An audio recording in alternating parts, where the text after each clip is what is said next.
Hello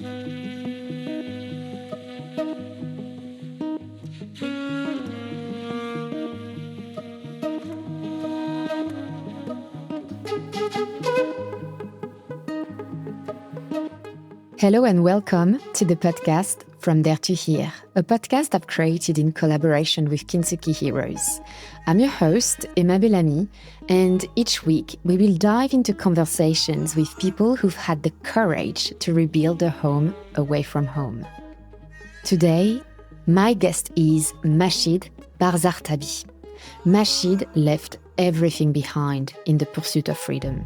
She fled Iran when she was 52 because she simply could not endure being trapped in a society that silenced her voice and her work. In this episode, Mashid shares her escape on an overcrowded boat with 81 other asylum seekers. She opens up about the risks she took to survive and the hardships she faced upon arriving in Australia. She recounts how she turned her struggles into purpose and resilience. If you want to be inspired by someone who's had an incredible journey of survival, courage, and rediscovered freedom, this episode is for you.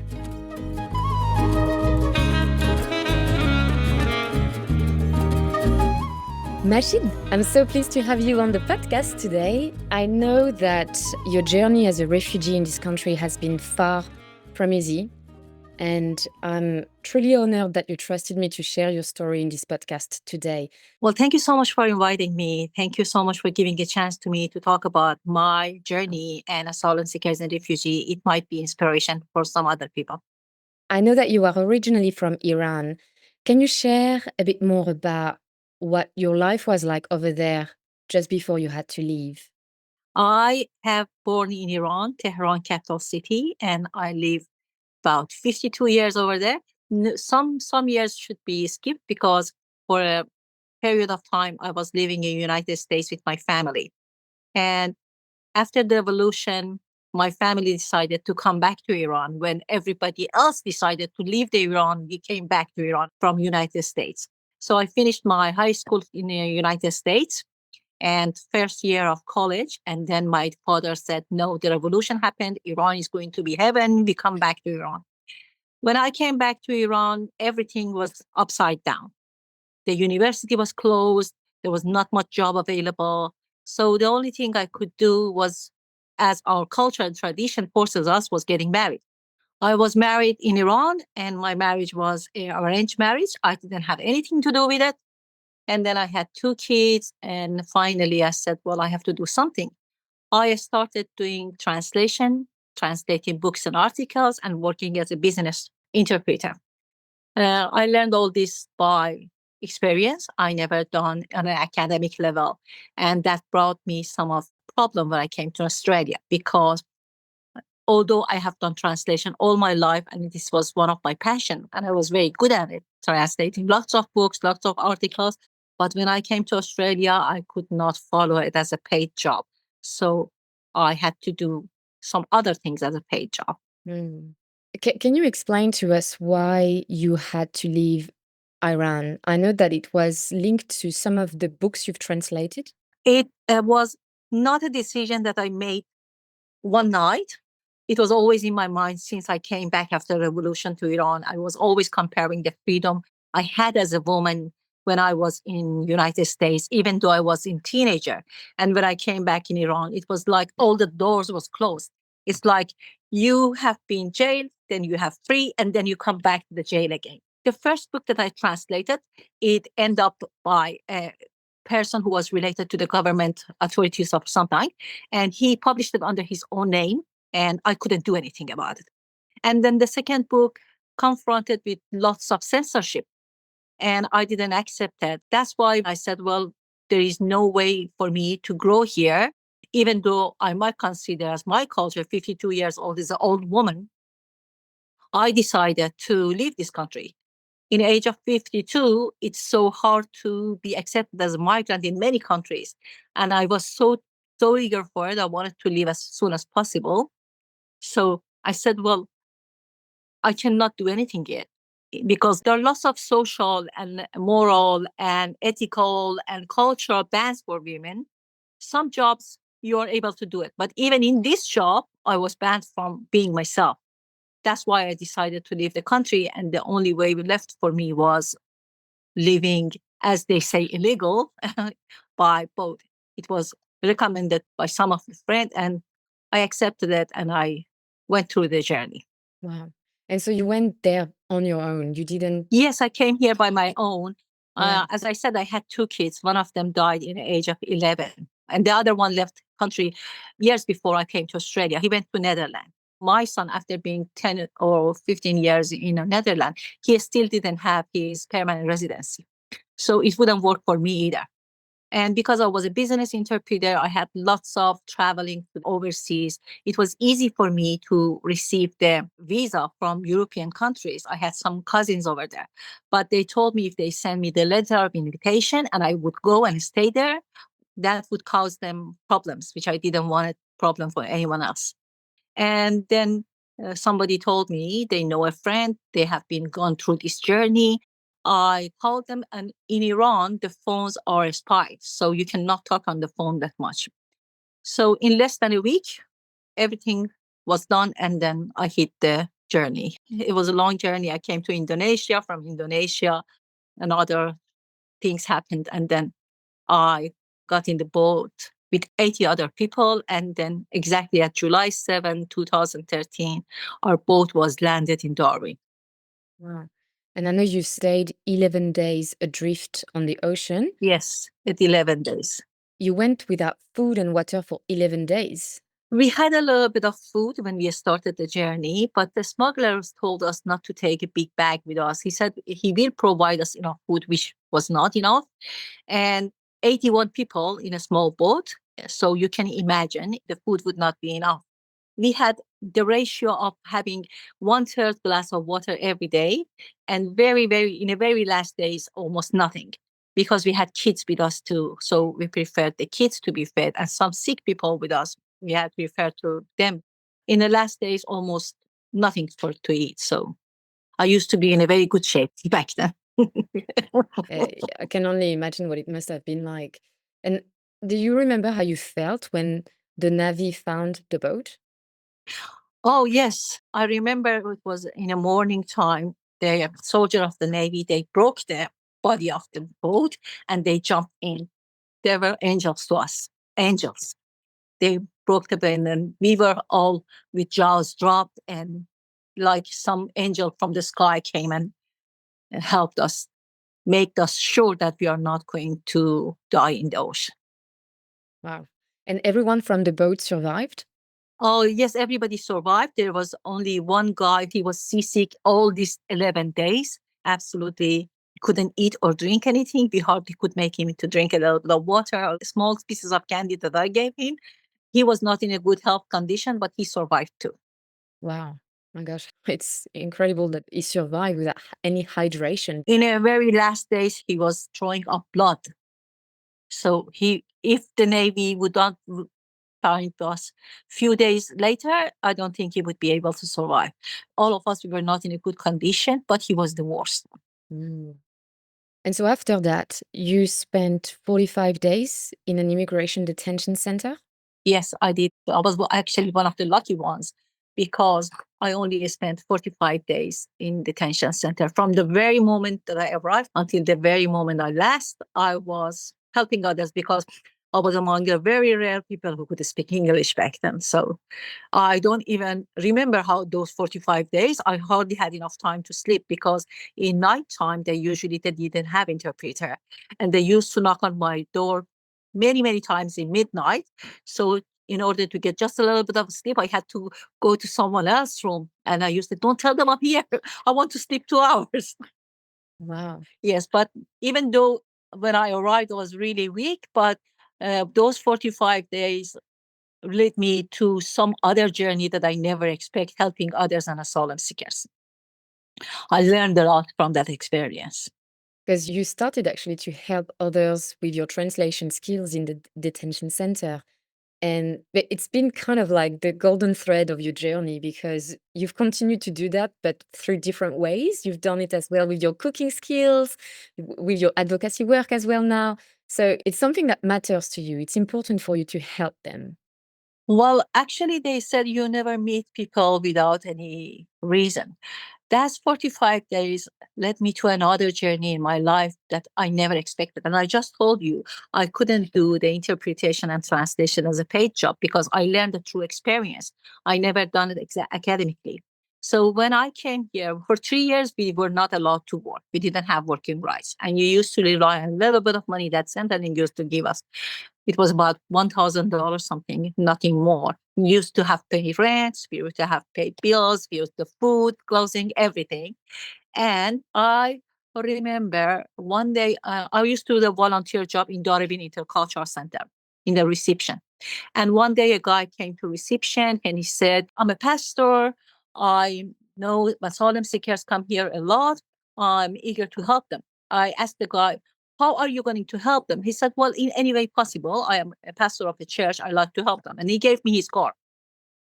I put his card in my bag and I lost the card. After 2 months, I was searching my bag. I still was helping asylum seekers with translation and everything. I saw the card and, oh, who is this guy? And I called him. We met together and I went to the church he had. The back hall was so big. He said, this back hall is always empty. And I told him, well, do you like to do something good for us? Because we have a little bit of money and we are not allowed to work. We have less entertainment. Can you give us the hall once in a month so we have a gathering? And he said yes. And then starting from that day, once in a month, we used to have a gathering and party for asylum seekers because they didn't have enough money to go out. They couldn't go to parties. They couldn't go anywhere to have some entertainment. They need entertainment too. And everybody used to bring their food. And it started with in a page in a Facebook with 15 people. We were 15. And now it's 2,200. And then we started organizing courses for them. Different people from different organizations came to me. They said, we want to arrange a course for asylum seekers. Oh, here you do, welcome.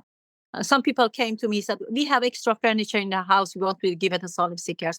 And between 2014 until 2018, we gave furniture for 200 families, more than 200 families. The page is still active and we're still doing it in a different way. There's no more party. There's no more party. It's more advocacy for asylum seekers and refugees in a different way. Now, after 11 or 12 years, they mostly are settled. They hardly need any translation. What I started this way is going to another way. And because I couldn't do translation interpreting as a paid job, I needed a job when I got the working right. I said, what can I do in my life? Oh, all my life I've been cooking. I can teach cooking. Then I started working as a cooking instructor. I have cooking classes, teaching my culture and tradition and my food. And every class, I use the opportunity to bring the subject to asylum seekers because there's still 12,000 of these asylum seekers on limbo, on unclear situation. So this is the other way that we start helping asylum seekers and refugees, fighting for them to be able to get their hands to the rights and permanent residency after 12 years. Wow. It's incredible, all of the things that you've done in this community. I think it's a way you found meaning, right? Actually, yes. It was not that I did not help in my country. I used to help in my country too, in other way, because the conception was completely different. When I was in the boat, a lot of people, all of them, were much younger than me. And in all culture and tradition, a woman after 40 considered to be old. Many of them asked me, why are you going? Why are you going? What's your intention to go? It's not the age for you to go. I was tired of everybody pointing my age. And now I see after 10 years, the journey I have passed, I've worked a lot more than those young people. Even I believe it's too late for me to start, but it was not. Yeah, no, it's definitely not. You can still achieve so many things. And you don't have the same perspective as well. The perspective is changed, but if I would not come to Australia and follow this direction that life has planned for me, I might have the same perspective people had about the age when I was in Iran. Well, I used to not to wear some colors. No, it's not good for me anymore. But my perspective and my activity in life is completely changed now. Mm. And this was what happened for me after I started being a asylum seeker. Mm. Yeah, and it's one of the way as well we get to change by relocating to another country. And it's actually something that I find particularly interesting is how our identity is influenced when we relocate somewhere else, when we build another life in another country. And I wonder in your case if you felt like some aspects of your identity that are linked to your Iranian culture had to be left behind or minimized in order to integrate in Australia. Yes, when you migrate to another country, tradition actually is not as meaningful and as useful as the culture. And a lot of them gives a big bans to women. So when you come here, you see everything change. You get involved in the society because you have to be productive when you come to another country, especially me, because I didn't have anyone with me. And I was the only one who support me.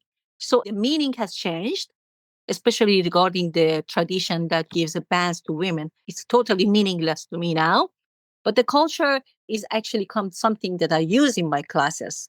I use in my classes to inform the people about the culture, especially to bring awareness to the people, the bad image they have about our people.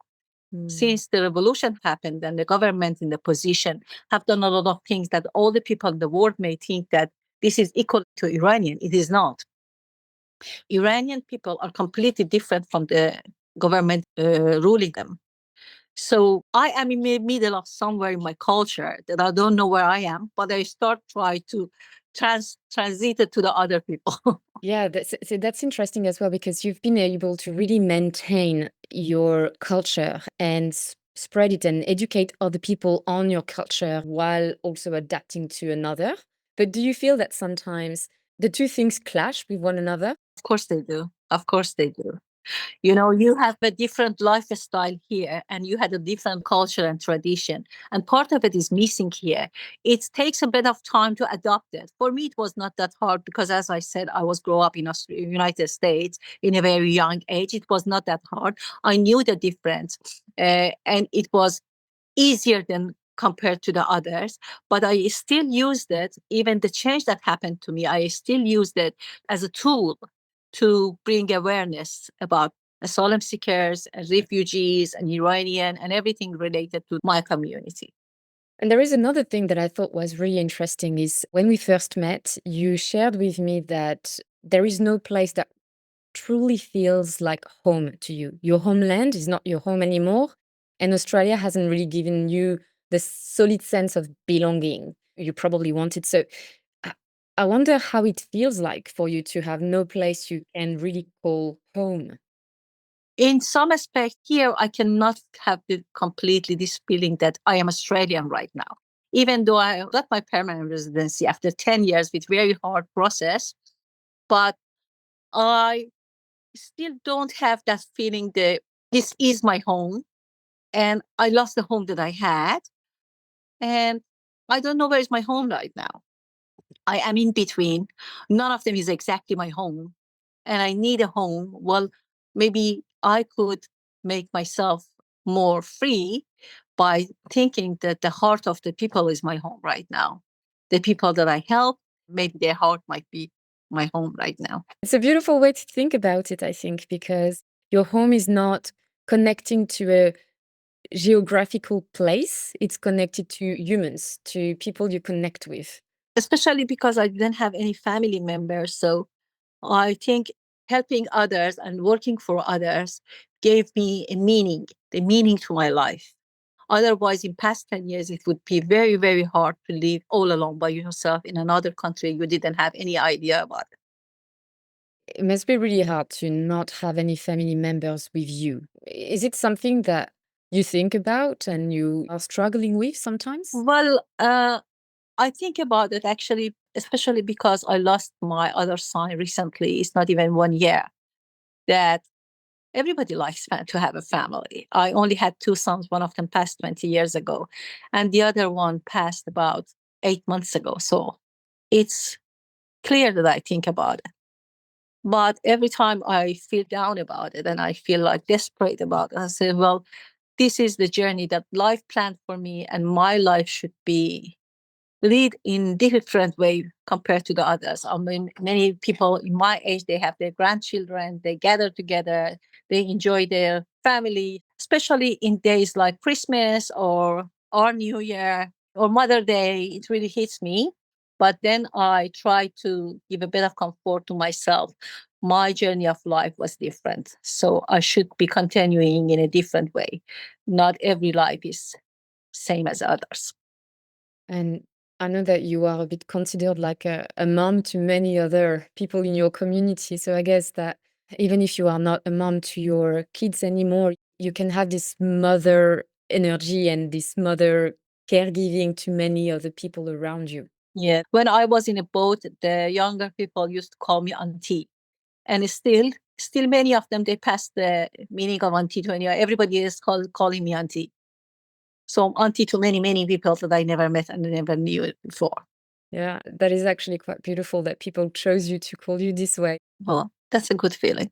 Is there an advice you wish someone had given you when you struggled in your darkest time in Australia and that you perhaps didn't have and you'd like to inspire other people with? The first days when I came here, I mean, after detention center, when I released to the community, although I could speak English and I could communicate verbally, I was so scared. I was so scared of not having anyone. I didn't know anyone. And I even didn't know how to catch a bus because catching a bus in our country was a different process. Every new thing was very scary to me. I think is anyone migrating, the first thing to assure themselves the fear is useless. Do not be afraid. Do not be afraid. Although you might know no one or you might be very lonely, if you put the fear outside, you can think much better and then prioritize everything you need to do. What is your tip to try to minimize the fear as much as possible? Get involved. Get involved in the community. Do not be scared. Since the day I started the group, I have gave speech to many, many people, thousands of the speech. I don't even practice anymore. I just go up there and start talking. I remember the first speech I had to do, it was in a church. And even though I was practiced for it, when I went there and I looked at the people, blank, nothing. Oh, I no. couldn't remember anything. I looked at them and what I could say, oh, I'm very happy to see you today. I hope you're happy with me too. I just talk nonsense.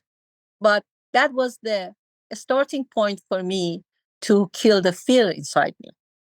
And by doing it, you think, well, even if you embarrass yourself, it's not that bad. You know, even if you say something wrong or you say something that wasn't quite as deep as you intended, it's not as bad as you think. There is not even one speech when I home finish and after that I say, oh, I shouldn't say that. I shouldn't say this. I shouldn't do this. I should say that. There is not even one speech. Well, I used to blame myself to be perfectionist, that I have to do it perfect. No, it's okay if you are not perfect. I remember a long time ago, I read somewhere, you don't have to be perfect when you're good. Because our society used to inject in our mind, every woman has to be perfect. Every woman has to do everything perfect. No, you are allowed to not to be perfect. And it's actually a thought that prevents you from doing so many things as well in your life. Because if you think already of being perfect, you never start anything. One of the other things that I think has been present throughout your journey is your resilience. You know, you faced a lot of adversity. Your circumstances upon your release into the community were quite difficult because you couldn't work, your credentials were not recognized. There were a lot of challenges. You didn't have any family. And so, is there something you could say perhaps to our audience about how to be resilient? I think the resilience comes from not having any other choice. For me, there was no other choice. As I said, when I was alone by myself and I didn't have anyone else, there was no help. And it was useless for me to wait for someone to help me. I was the only one who was here and able to support myself. So maybe as the beginning, I didn't think about it as a resilience. I thought about it as a matter of being have to. I still have a lot of challenges in my life after 10 years living here by myself. But the matter of being have to might not be pleasant at the beginning, but when you continue on that, the resilience comes after that. And then after a while, as I said, you put the fear down, then you keep going.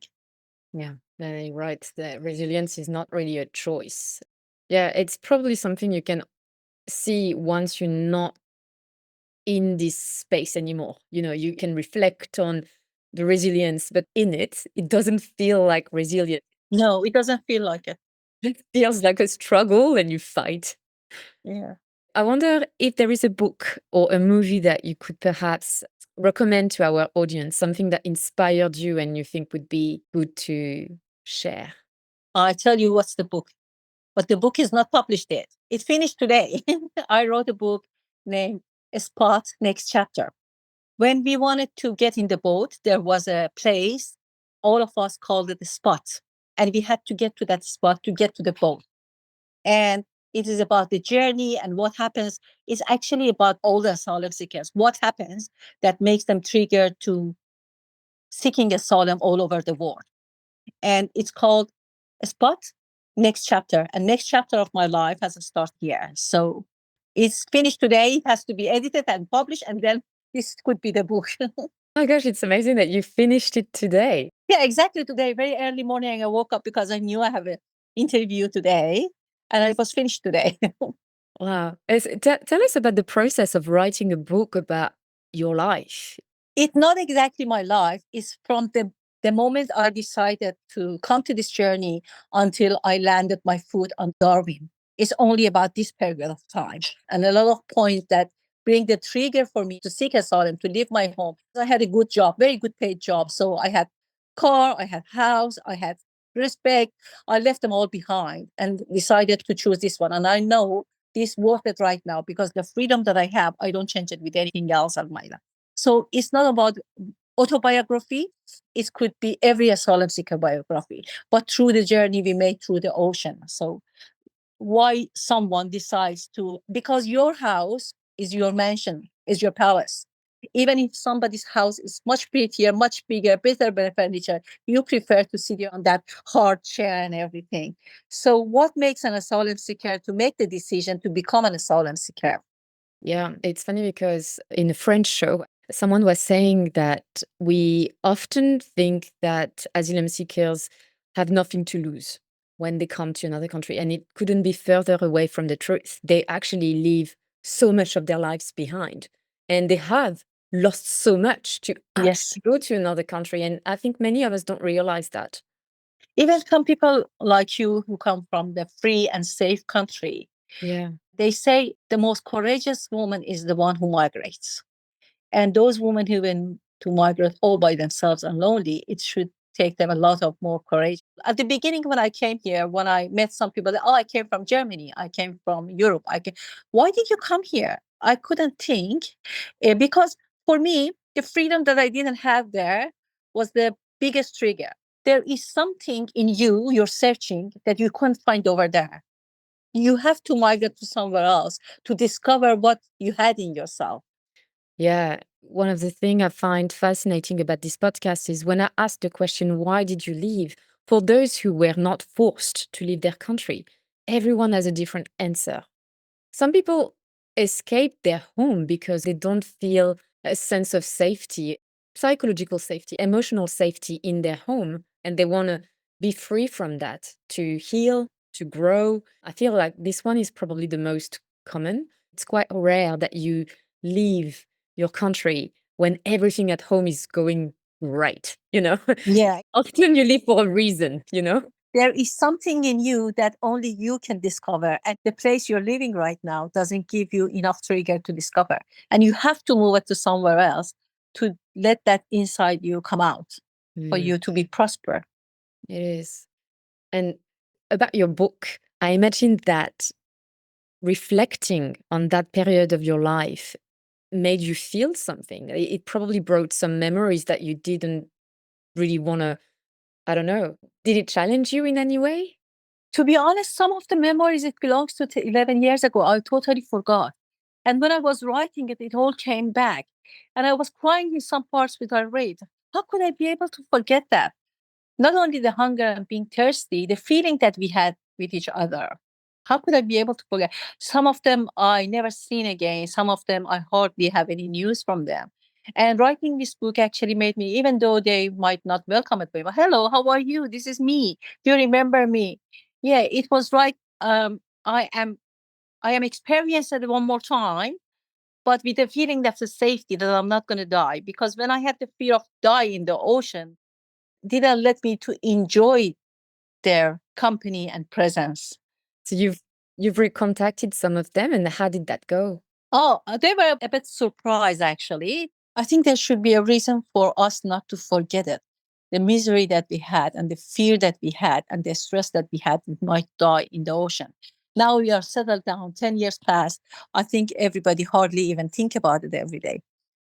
But remembering it make us to appreciate every moment of our life. Every time, at the beginning when I came to Australia, every time I met someone, so you, you take life for granted. You don't know how people's daily life passes in other countries. Yeah, that's what I think. I think we should never forget it. Life is always like that. By the moment the hardship is finished, you keep forgetting it. Yeah, the brain is conveniently forgetting the things that made us suffer in some ways, but it's actually really useful to remember them, to put things in perspective. Remembering it, but not suffering from it. Yeah, it's true. And so I have two questions that I like to ask to the guests on the podcast. And the first one is, when I say the word refugee, what does it evoke to you? What comes to your mind? Before I come to this journey, I'm not saying it was meaningless to me, but it wasn't a proper meaning for me. But now I think everyone who seeks a soul must be very courageous. So the word of refugee for me is equal with the meaning of being courageous. Mm, yeah. I have another one that may challenge you as well, because I know that your relationship with Australia has been, how can I describe it? You've struggled with feeling a sense of belonging to Australia, but I usually ask to guests what it means for them to be Australian. Have you reflected on that, what it means for you? I cannot answer that question. I don't have this feeling that I'm Australian. Even though I'm very thankful and appreciate it a lot, even after 10 years, they granted me my permanent residency. Don't take it away from me. I still need it. But I cannot answer that question. I don't feel Australian. Mm, I still see the distance between myself and those who are born in here, not only because their language is much better for me or they have been settled here better than me. I still don't have that feeling that I'm Australian. mm. What would it take for people to make you feel a bit more Australian? What would it take for people to make you feel more included? Oh, I met a lot of good people that tried to make me or everyone else feel included. It's not that I didn't get the feeling from the people, but the process was too long. So maybe if it happened in first few years, so I could be able to bring my son in here, we live together, which was my dream. And this dream is gone right now. But after 10 years, it was like offering me a very cold coffee. It still is coffee, still it has all the things to cheer you up. I mean, still has the effect, but it's not the hot coffee to take away that tiredness. Yeah. It's not even an iced coffee that I can take in a hot day. Exactly a cold coffee. Yeah, it's a cold coffee on a cold day Yes. where you don't need the cold coffee. You still have it. It's not that you reject it. You still have it. It still changes the taste of your mouth and your feeling, but it's not the feeling that when it was hot and you really needed it. I really love the metaphor. I think it's going to stay in my mind forever. I love that. And for those who would love to follow your work or what you do, or your life, where can they find you and contact you? Do you use Facebook? Well, I have a very active page in Instagram, and I appreciate if they follow me on Instagram. It's called Mahshid Taste with no space. And I published my first book about Persian tradition and cuisines. And it's not only about a recipe book, it's also a history book. next to each recipe, there is a story behind that recipe and the cultures. And for the other job, we have a page in Facebook. It's called House of Asylum Seekers, regarding all the activities we do. Well, thank you so much, Mashid, for sharing your story. It's an inspiring journey that you've been on, and it really helps to put things in perspective. Well, thank you so much for giving me this chance. I was a little bit worried about my English would not be enough to go around, but you managed it perfectly. You managed it perfectly. Oh no, your English is great. And you know what? I have the same fear every time. I don't know if you experience that, but I have days where my English is less good than others. Yes. I don't know if you have the same feeling or not, but when you speak another language, it's like there are two people inside you. Hmm. You've been one and now you're two. You're right. Some days it gets faded for some reason I don't know. Even the words that I was speaking fluently, it's like unblocked.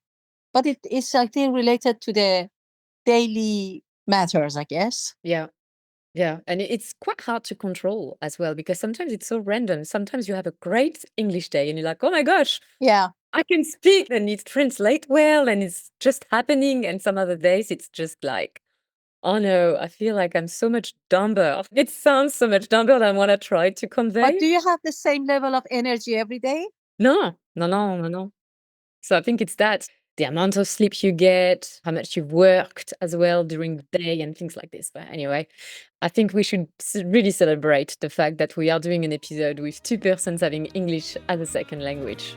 And hopefully people will like it too. Oh, they like it. Be sure they like it. Well, thank you so much, Mashid. It was absolute pleasure. Ah, amazing to have you. Thank you.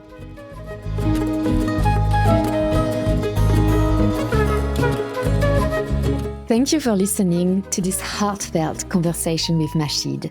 If her story resonated with you, I have some exciting news. Mashid has now completed and self-published her new book. So if you want to buy a copy, contact Mashid directly via Instagram or Facebook. I don't think she has it on Amazon yet, so use the links under the show notes to contact her. Also, if you want to help us become more visible, please like, follow, and share the show. Next week, I will be interviewing Dinesh Balipana, another incredible migrant who has a powerful story to tell. I was your host, Emma Bellamy, and I cannot wait to bring you on another journey from there to here.